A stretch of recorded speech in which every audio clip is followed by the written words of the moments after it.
നമസ്കാരം പ്രിയമുള്ളവരെ. Nilambur Snehalayam charitable society എന്നാണ്. പ്രിയപ്പെട്ടവരെ, ഒരു 3 മിനിറ്റിനുള്ളിൽ ഞാനൊരു പ്രധാനമായ കാര്യം നിങ്ങളെ ശ്രദ്ധയിൽപ്പെടുത്തുകയാണ്.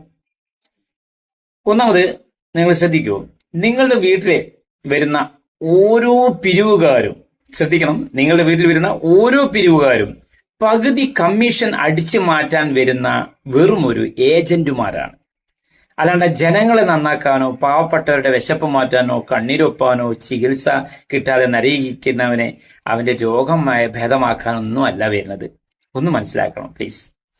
കാരണം നിങ്ങൾ നൽകുന്ന ആ ഒരു സഹായങ്ങള്, അത് 10 രൂപയായിക്കോട്ടെ 1 രൂപയായിക്കോട്ടെ, അത് അറിയിക്കുന്ന പാവപ്പെട്ടവനെ കിട്ടുന്നില്ല.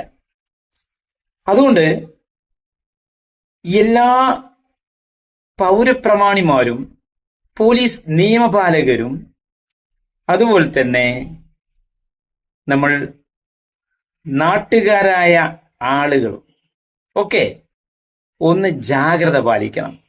കാരണം ഏത് സ്ഥാപനത്തിന്റെ പേരിലാണോ നിങ്ങളെ സമീപിക്കുന്നത്, അത് നിങ്ങൾ പോയി ഒന്ന് കാണുക. ദയവ് ചെയ്ത് കണ്ടിട്ട് ബോധ്യപ്പെടുക. എന്താണ് അവിടുത്തെ ആക്ടിവിറ്റീസ്, അവരെന്തൊക്കെയാണ് നന്മകൾ ചെയ്യുന്നത്, അവരാരെയൊക്കെയാണ് സഹായിക്കുന്നത്, അല്ലെങ്കിൽ എത്ര വർഷത്തെ പഴക്കമുണ്ട്, ലൈസൻസ് ഉണ്ടോ എന്നൊക്കെ വ്യക്തമായി നിങ്ങൾ ഒരു ടീമിനെ നിങ്ങൾ നിയോഗിച്ച് അത് ബോധ്യപ്പെടുക.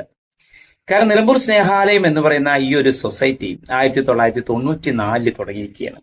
31 വർഷമായി, 31ാമത്തെ വാർഷികമാണ്.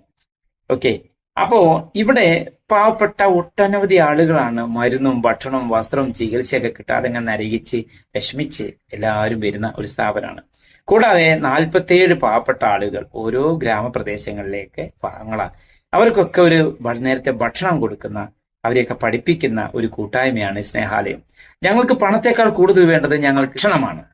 അത് പാകം ചെയ്ത ഭക്ഷണമായാലും ഞങ്ങൾ സ്വീകരിക്കും. നിലമ്പൂര് ജ്യോതിപ്പടി LIC ഓഫീസിന്റെ അടുത്താണ് കേട്ടോ. അപ്പോ ഇവിടെ സ്വന്തം കെട്ടിടത്തിന്റെ പണി പകുതി മുക്കാലും കഴിഞ്ഞിരിക്കുന്നു. ഇനി കുറച്ചും കൂടി ഉണ്ട്.